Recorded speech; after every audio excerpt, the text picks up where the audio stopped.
Guys welcome back fix आउ गोटे video आप देखिपे गोटे गचर बहुत बड़ गच अच्छे से आपने देखिपे जानते से कहीं गच बट आज आप गोटे बहुत बढ़िया जिनस देखाबी मो अच्छे मो बगीचार जोटा कि पुटल चाष करा हुए प्रत्येक वर्ष आम चाष हुए यहाँ कंपलसरी चाष हुए। तो फाइनाली आज जोड़ा स्पेशली रोचे गोटे जिनस जोटा कि फाइनाली 7 ରୁ 8 वर्ष पर गोटे रंग लगी गोटे जिनिस देखापी चाहिए आपको देखुन केते फाइनाली जोड़ा कि 7 ରୁ 8 वर्ष इंतजार कलापर मेहनत कलापर फास्ट टाइम आसी आम लिचु गचरे बौल आसी सारी जोटा कि फास्ट हुए बहुत छोट छोट बौल आसी बट ये फास्ट टाइम प्रथम आसी तो बहुत खुशी लगुच देखिए केते बड़ गछ अच्छी हाली ये आसीज 10 फुट पाखापाखि आसीज हाइट है। तो जब आपको देखिए ग्रूमिंग उपर बहुत बढ़िया ग्रूमिंग है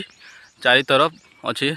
तो आपण भर किए जब जानते कि लिचु गच कौ भाव में भल से प्रोटेक्ट करहब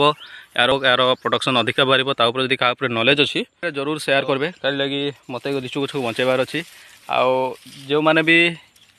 कमेंट करेंगे तांको निहाती भाव में ये जगार गिफ्ट जीव। तो समस्ते कमेंट करेंगे निहाती भाव में कि टाइप माने भल प्रोडक्शन हम यार कौ भाव में अधिका प्रोडक्शन हो पार। तो जो मैंने भी कमेंट करेंगे जो मैंने बतेबे तांको लिचुरू गिफ्टिंग जीव पर्सनाली स्पेशल हो।